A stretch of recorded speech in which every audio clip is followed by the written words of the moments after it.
আমরা যারা দায়িত্বে আছেন যে শিক্ষকরা আমরা এই নির্বাচন বর্জন করলাম। অনেক ধরনের অনুরোধ করেছি, কিন্তু তারপর আমাদের এই অনুরোধগুলোকে কর্ণপাত করা হয়নি। আমাদের যারা দায়িত্বে আছেন তারা এক ধরনের এটাকে খুব হালকা ভাবে দেখেছে। আমি মনে করি যে এটা কোনোভাবে হালকা ভাবে দেখা সম্ভব না।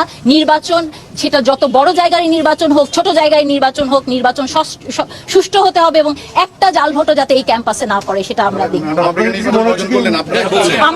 আমরা যারা দায়িত্বে আছে আমরা মনে করি যে এই দায়িত্বে থাকা মানে আমরা আসলে আমাদের নিজেদের কাছে নিজেদের জবাবদিহিতা নাই। আমরা যদি এই নির্বাচনে এই রকম প্রহসন দেখে এই নির্বাচনের সাথে আমরা থাকি তাহলে কোনোভাবেই আমার নিজের কাছে আমার বিবেকের কাছে আমি ই করতে পারবো না। এর জন্য আমরা যারা দায়িত্বে আছেন যে শিক্ষকরা আমরা এই নির্বাচন বর্জন করব।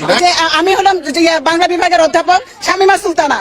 হ্যাঁ, আপনাদের মনে আছে কিনা যে এই জুলাই আগস্টে আমার মনে হয় সবচেয়ে মুখ্য ভূমিকাটা আমি পালন করেছি, কিন্তু আমি যে ধরনের নির্বাচন দেখছি আমি হতাশ হয়েছি। কারণ সবাই চেয়েছে তার গণতান্ত্রিক অধিকারটা এখানে প্রতিষ্ঠিত করার জন্য, কিন্তু আমার মনে হয় সেখানে গণতান্ত্রিক অধিকার প্রতিষ্ঠিত হচ্ছে না।